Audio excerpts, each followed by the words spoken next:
Hi friend, I hope you are doing well. मैं रोहित आपका फिर से अपने इस वीडियो लेक्चर में आपका स्वागत करता हूं।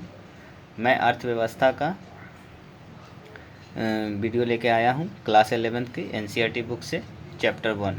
देखिए, इसमें हम स्वतंत्रता की पूर्व संध्या पर भारतीय अर्थव्यवस्था के बारे में पढ़ेंगे, जानेंगे कि भारत की अर्थव्यवस्था स्वतंत्रता के पहले कैसी थी और किस प्रकार की थी। तो इसमें हम इस वीडियो में किस प्रकार से जानेंगे, पहले आइए इसका कुछ परिचय जान लेते हैं इसके बारे में। तो देखिए, भारतीय अर्थव्यवस्था को पढ़ने से पहले हम सबसे पहले यह कोड ज़रूर पढ़ेंगे जो विक्टर अलेक्जेंडर ब्रूस के द्वारा कहा गया था। वे 1894 में ब्रिटिश इंडिया के वायसराय थे। तो उनके द्वारा कहा गया था कि भारत हमारे साम्राज्य की धुरी है।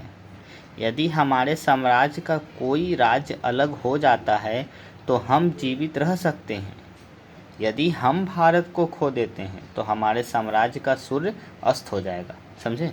तो ये देखिए, वो कहना चाह रहे थे कि अगर हमको अपने औपनिवेशिक शासन को बनाए रखना है तो भारत को अपने जकड़ में रखना ही होगा। तो इसी के बारे में हम इस कोट में, ये आपके बुक में ऊपर में ही दिया हुआ है, आप इसको पढ़ सकते हैं। अब आइए जानते हैं।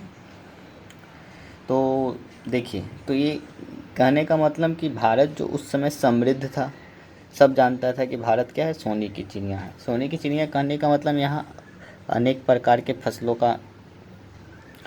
का होना, फिर अनेक प्रकार के आपका सूती वस्त्रों का कृषि होना, फिर इसके बाद आपका यहाँ पे विभिन्न कंडीशन में विभिन्न फसल उगाए जाते थे। जानवरों पशुपालनों ये सब की भी अच्छी सुविधा थी यहाँ। तो ये हर प्रकार से समृद्ध था। इसी के लिए कहा गया था इनके द्वारा कि भारत को अपने जकड़ में रखना है, नहीं तो साम्राज्य अस्त हो जाएगा। और भारत दक्षिण एशिया में सबसे बड़ा देश भी था, इसलिए इसको अंग्रेज़ों द्वारा इस तरह के वक्तव्य से संबोधित किया गया है। आइए अब आगे जानते हैं कि परिचय क्या था। तो देखिए, परिचय के बारे में जानते हैं कि भारतीय आर्थिक व्यवस्था किस प्रकार की थी। तो भारत की आर्थिक व्यवस्था, ठीक है, भारत की आर्थिक व्यवस्था जो थी ना, भारत की आर्थिक व्यवस्था, देखिए, भारत की आर्थिक विकास, इस पुस्तक का मूल उद्देश्य आपको भारतीय अर्थव्यवस्था की मूलभूत विशेषताओं की जानकारी देता है। तो कहने का मतलब कि जब हम पढ़ेंगे इस बुक को तो इसमें भारत की अर्थव्यवस्था के मूलभूत इकाइयों को समझेंगे। इसमें मतलब कि किस प्रकार से भारत की कृषि व्यवस्था, औद्योगिकीकरण, व्यापार, ये सब था, इनके बारे में जानेंगे। स्वतंत्रता प्राप्ति के बाद से हुए विकास से भी अवगत कराएगा ये बुक, ये चैप्टर आपको। फिर आपको इसमें साथ में क्या पढ़ेंगे इसमें कि वर्तमान अर्थव्यवस्था तथा भविष्य की संभावनाओं की चर्चा करते हुए इस समय की अर्थव्यवस्थाओं को भी समझेंगे। तथा फिर हम ये भी जानेंगे कि किस प्रकार औपनिवेशिक शासन का मुख्य उद्देश्य इंग्लैंड की, ठीक है, इंग्लैंड में तेज़ी से विकसित हो रही औद्योगिक आधार के लिए भारतीय अर्थव्यवस्था को कच्चे माल की तरह सीमित रखना है। कहने का मतलब है कि भारत को क्या करना है, एक कच्चा, ठीक है ना, कच्चा माल उत्पादक देश ही बना के रखना है, प्लस यहीं से कच्चे माल का उत्पादन करना है और अपने स्टेट ले जाके उसे रॉ मटेरियल यहाँ से ले जाके, कच्चे माल को ले जाके वहाँ से रेडी और फिनिश गुड लाकर फिर यहीं पे बेचना है। तो इस तरह से वो बनाए रखना चाहते थे। तो इन्हीं के बारे में हम जानेंगे, ठीक है, परिचय में। तो ये परिचय में आप जान गए कि इस चैप्टर में हम क्या क्या जानेंगे कि भारत की मूलभूत आर्थिक व्यवस्था, अर्थव्यवस्था कैसी थी, स्वतंत्रता प्राप्ति में से अवगत करेंगे और फिर इन सब चीज़ों को पढ़ेंगे। आइए आगे अब हम जानते हैं। देखिए, तो हम अब जानते हैं औपनिवेशिक शासन के अंतर्गत निम्न स्तरीय आर्थिक विकास। तो निम्न स्तरीय आर्थिक विकास किस प्रकार का था? कहने का मतलब है कि औपनिवेशिक शासन से पहले जो हमारा अर्थव्यवस्था था बहुत समृद्ध था, परिपूर्ण था, ठीक है। यहाँ हर प्रकार की खेती, हर प्रकार का पशुपालन, ठीक है, होता था। इसमें हम हर तरह की चीज़ों का उत्पादन करते थे। ठीक, इसमें हम जैसे कि सूती व रेशमी वस्त्र, धातु आधारित तथा बहुमूल्य मणिरत्न आदि से, ठीक है, आदि जड़ी बूटियों के बारे में भी जानते थे। फिर हम इसमें ये भी जानेंगे कि किस प्रकार से यहाँ विश्व में व्यापार किया जाता था और किस प्रकार से यहाँ से फिनिश गुड बाहर सेल किए जाते थे।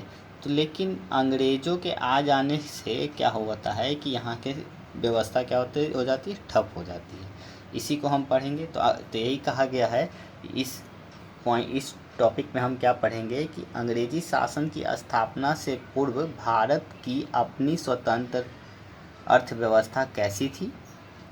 तो हमने आपको बता दिया कि किस प्रकार थी। भारत का मुख्य स्रोत क्या था, सूती वस्त्र, रेशमी वस्त्र की गतिविधियों का आयात निर्यात करना, फिर बहुमूल्य रत्नों का निर्यात करना, धातुओं का शिल्पकारी, अच्छे शिल्पकारी हुआ करते थे, कच्चे सामग्री बनाना। लेकिन यहाँ मेन फिर क्या हुआ, मेन इसमें फिर औपनिवेशिक शासन के अंतर्गत ऐसी व्यवस्था बनी जिसमें क्या किया गया कि भारतीय कृषि व्यवस्था को इस प्रकार से जकड़ लिया गया कि वो अपने ही देश में इतने कृषि प्रधान होते हुए भी पंगु हो गया। ठीक है, तो इसी को हम देखिए समझेंगे। आइए आपको दिखाते हैं कि किस प्रकार से पूर्व ब्रिटिश काल में कृषि थी। ठीक है, तो पूर्व ब्रिटिश काल में फ्रांसीसी यात्री बर्नियार्ड ने बताया कि बंगाल एक समृद्ध था। बंगाल का वर्णन करते हुए जब वो घूमे थे तब बताया कि किस प्रकार से वो समृद्ध था। यहाँ क्या क्या हुआ करती थी, सूती रेशमी वस्त्र, चावल, शक्कर, मक्खन प्रचुर मात्रा में निर्यात होता था। यहाँ आंतरिक उपभोग के लिए भी गेहूँ, सब्जियाँ, अनाज, मुर्गी, बत्तख आदि भरपूर उत्पादन किया जाता था। यहाँ सूअर के बड़े बड़े झुंड, बकरी, भेड़, विशाल झुंड विद्यमान थे। ठीक है, तो यहाँ हर प्रकार की मछलियों की प्रचुरता थी। समुद्र तक ठीक है, अतीत में परिवहन। ठीक है, राजमहल से लेकर अतीत में परिवहन। तो इन्हीं सब चीज़ों को हम, ठीक है, इन्हीं सब चीज़ों को हम इसमें जानेंगे। तो देखिए, इतने समृद्ध होने के बावजूद भी ये ठप हो गया। ठप होने का मेन कारण क्या किया गया कि औपनिवेशिक, कहीं भी औपनिवेशिक सत्ता जमाई जाती है तो सबसे पहले क्या किया जाता है, मतलब कि किसी भी जगह अगर आपको शासन करना है ना, मतलब कोई घर हो, जैसे चलिए हम आपका एक एग्जांपल लेते हैं। मान लीजिए ए कोई व्यक्ति है, ठीक है, अब बी कोई शक्तिशाली व्यक्ति है। अब ए पर बी को अपना आधिपत्य जमाना हो तो बी क्या करेगा ना, सबसे पहले ए की अर्थव्यवस्था को चौपट करेगा। ठीक है, अर्थव्यवस्था को क्या करेगा, चौपट करेगा। और अर्थव्यवस्था को जैसे ही चौपट करेगा फिर ए किसकी सुनने लगेगा, इसकी। क्यों? क्योंकि ये पीछे से फिर इसकी मदद भी करेगा।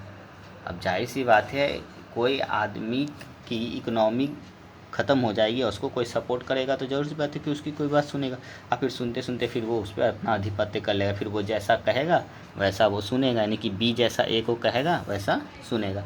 तो यही चीज़ है। तो औपनिवेशिक शासन में भी यही किया गया। अंग्रेज़ आए, पहले महाराजाओं से मिले, रहें, फिर यहाँ की गतिविधियों को जाने। तो यहाँ देखें कि क्या कि आपसी मतभेद बहुत ज़्यादा है, सब आपस में लड़ते झगड़ते यही सब करते रह जाते हैं।